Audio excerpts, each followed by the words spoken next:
Good morning, folks, or good afternoon, actually. I should be saying. Today I want to talk about the MenTall Strength weekend. So, basically, myself and my good friend Martin, how's it going? We started up a sort of business, I suppose, a side venture for ourselves, and we launched the first weekend, the weekend there. So, basically, MenTall Strength is the idea behind MenTall Strength is helping men to stand tall in their own strength. Now, a bit of a play on the word mental strength. And the reason it started was because, well, my journey to this point in my life, where I've went through a lot of depression, a lot of suicidal thoughts and attempts, and wants, and then my diving into mental health, shall we say, and how the mind works, and then eventually going into the ayahuasca and the psychedelics route to try to get to the root of my problem. And through this whole journey, I've sort of grown, and the experiences I've had have brought me to this point. In my head, I've always noticed that over the last, been owning gym since 2007, and I have noticed a real change in the culture of the fitness industry. When I first started out, there was no such thing as private gyms the way they are today. We were one of the first to actually open a gym, but what I noticed as the years have went on, the ego within the fitness industry has got huge. Everyone's trying to vie for this attention, and the social media. It's like everyone needs to be in front of everyone to get their attention, to get their business growing, and it's diluting the effect the fitness industry can have on people's health. And it's actually come to a point now where I think it's reached a tipping point, and it's now going downhill, and more people are actually being affected by the culture within the fitness industry, because the fitness industry is now, in my opinion, the majority of the fitness industry is about feeding personal trainers or the gym owners' ego over actually helping people overcome barriers, which was always my goal. Maybe probably not actually always, but definitely evolved into the goal I always wanted, was to help people become stronger in themselves and using weights as a way to challenge themselves and become better and have tangible evidence that they've got the ability within themselves to become more, to become better. And slowly but surely, I've noticed that it's now filled with 22-year-old, 25-year-old PTs who have no real life experience, telling men like myself, telling other people how to change their own abilities, how to change their own lives. And this, to me, was not something that sat well with me. So I always wanted to find a way of maybe changing how that was and how to make this better. And one of the ways I thought about doing this was through nature. What I've always noticed was that when I'm out hiking, which is something I've done regularly, hiking, it put you in a position where you couldn't quit. Well, you could quit, but quitting meant probably dying because of hypothermia, or maybe having to sleep there that night if it was summertime and then walking home that next day. But there was no option to really give up. And the one thing I noticed was it changed your mindset. It didn't allow you the opportunity to feel sorry for yourself. It didn't allow you the opportunity to quit. It didn't allow you to have this conversation with yourself to find the easy way out. Because, like I say, nature, it's unrelenting. It doesn't really care how you're feeling that day. It just is. And it's up to you to adapt to those situations. So the Awakening Weekend the purpose of it was to put a group of guys who had no clue what was going on, who had no clue about each other, and hadn't got really much experience with the outdoors, and put them in a situation where they had to step up and become more and adapt. So basically awakening the man inside themselves. Because I've known, like, maybe you disagree with me, I don't care, it's my opinion, but over the last decade especially, there's been a severe attack on masculinity. Now, some of it has to be said, it's justified. Men are chauvinistic pigs. A lot of us are chauvinistic pigs, where we do A lot of us do or did treat women second-class citizens, and there was a right, that there was a toxic masculinity, the wolf whistling, all the stuff, the guy banter. The reality is, it made a lot of people, a lot of females, feel bad. So that needed to be addressed.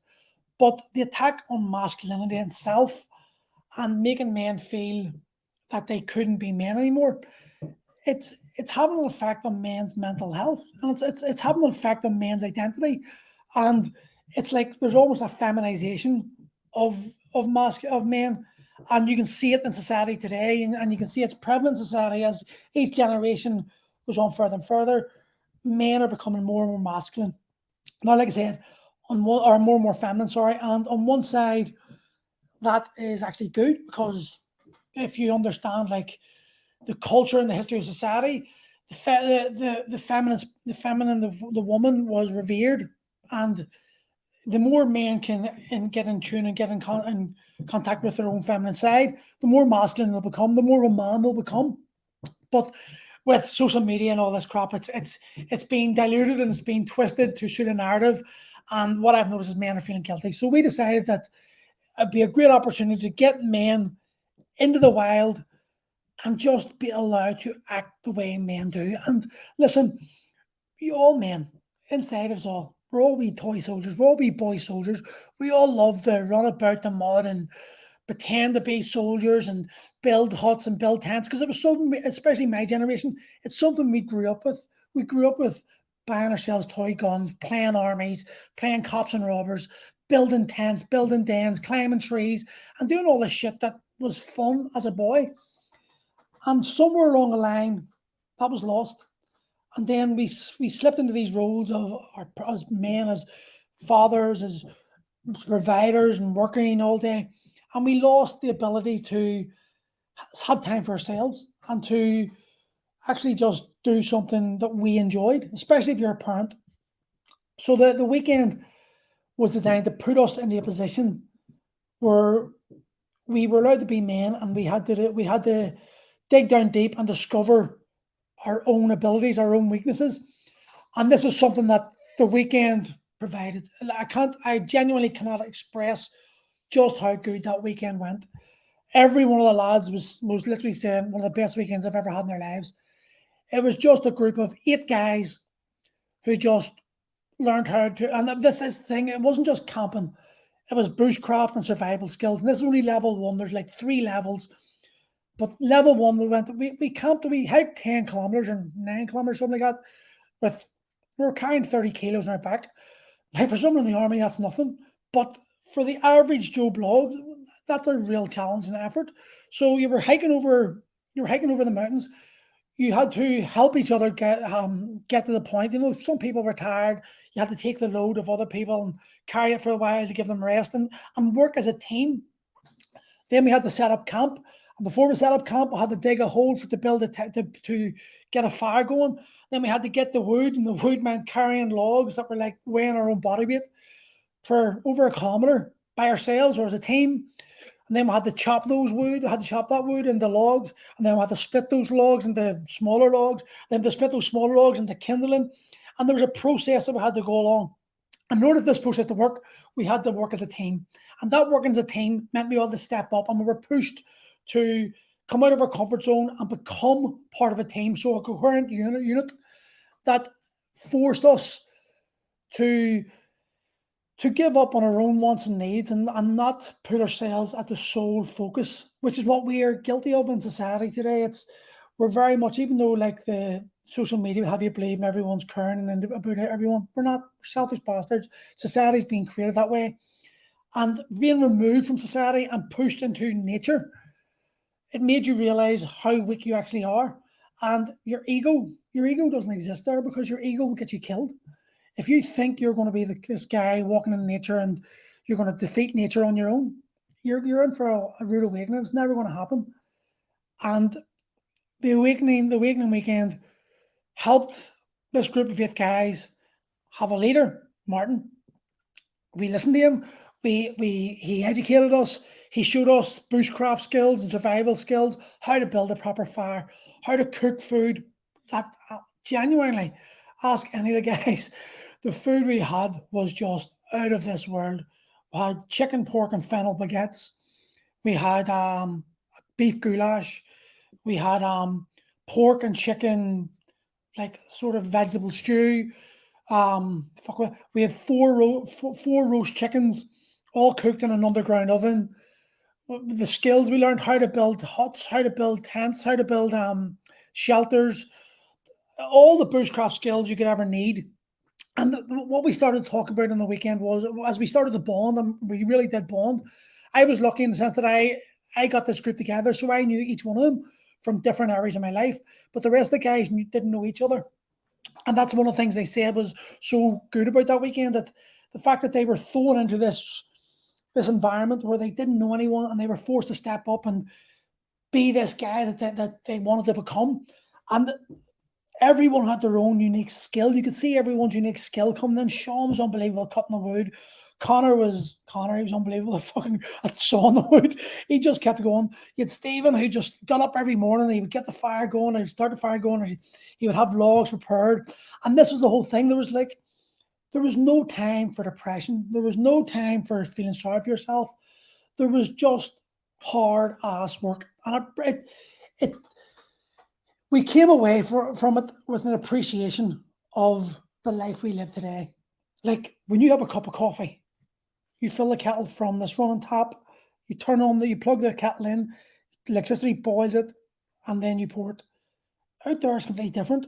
Out there, you have to get the fire going. So you have to make sure the fire's lit. So the fire's not lit, you have to get the logs. So you have to when you get the logs, you have to split those logs. When you split those logs, you have to get them the smaller logs and the kindling. Then you get the fire going. Then you have to make sure the fire stays lit. And then you have to feed the fire to make sure it's a good fire. And then you get the coffee. And by the time you've done that, it's a 45 1-hour job. So you're going to really appreciate that coffee. And when you have that coffee, there's no time to sit about and do nothing. You're then straight back into more work, more splitting logs, more chopping wood, more carrying logs, more. Then the rain comes, so you have to adapt to the rain, so you have to get the shelter going. And there's all these things you have to adapt to. There's no such thing as, oh, you just can sit down and relax. It doesn't happen like that. And that put you into a different mindset. And that different mindset made you step up a bit. It brought that into that fifth gear, that sixth gear that you didn't know you had. And before you knew it, you were in this routine, but you were working as a team. And it was that working with each other and joking with each other, socializing. How can I describe it? Like sharing common suffering. We were all feeling cold. We were all feeling tired. Our bodies ached. We wanted to sleep. But then there was moments of just absolute hilariousness where we just were crippled with laughter because we were sharing these moments and the bonds we built over that weekend. Like I've known these guys for years, but I became closer to these guys in those 2 days than I ever have, simply because of the common sharing of suffering. And we were all challenged. Like we done cold water therapy. Martin's a system instructor.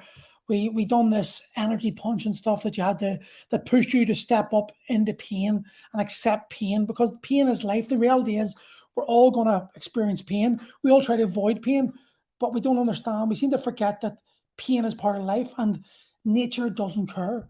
And it's one of the greatest teachers you can ever have.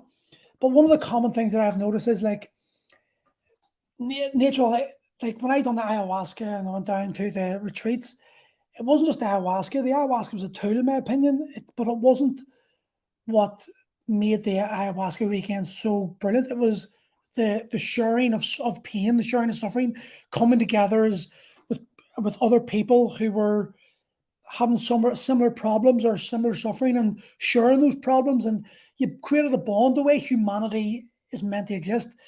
I think we've become so conditioned to the way this world works that we have forgotten how important life is to be a human, what it is to be a human. And when you're put in an environment where there's no TV, there's no electricity, there's no running water, there's none of the modern conveniences we have in life, it forces you to become different. It forces you to become the man or woman that you're meant to be, that's lurking within each and every one of us. Within each and every one of us, there is a stronger human being. But we've never been allowed or never pushed ourselves to discover that person. And because we never discover that person, we just go through our normal everyday life the way we are. But the way we are for most people, for a lot of people, not the expectations, the dreams they have, dreams they want, the aims they want in life. We're almost this world and technology, more depressed, more and more reliant on that moment.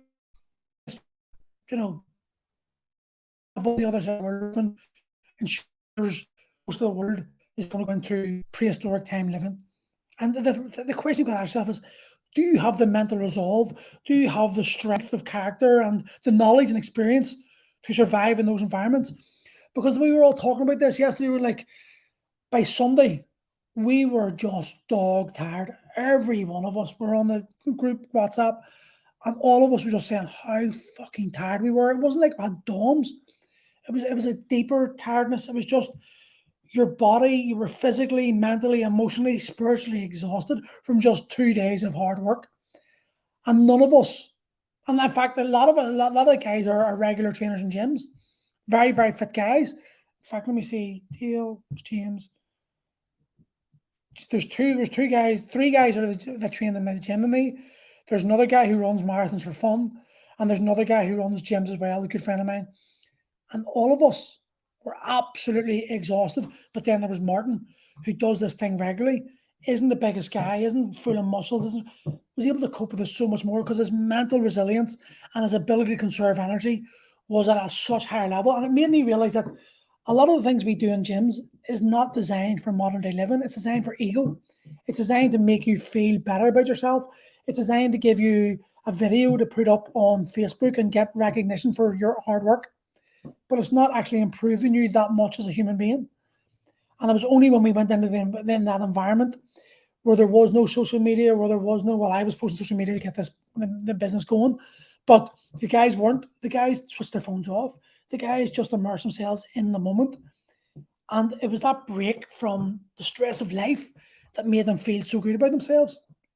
So yeah, MenTall Strength, men stand on their own strength, men standing tall in their own strength. It's something that's going to be happening every month. So it'll be 277 every month, or 277 for the weekend. For those people who have, a lot of guys have been contacting me with interest, but they're saying they're not fit enough. For those guys, starting probably in January, there will be a 12-week training program, both online and in Primal, where it will be designed specifically to get you fit enough to be able to cope with the pressures of what you're going to go through this week, of that weekend. So if anyone's interested, hit me a DM, let me know, and I will find some details. So thanks for listening to me, Robin. I've been on a long time, and I will see you all very soon.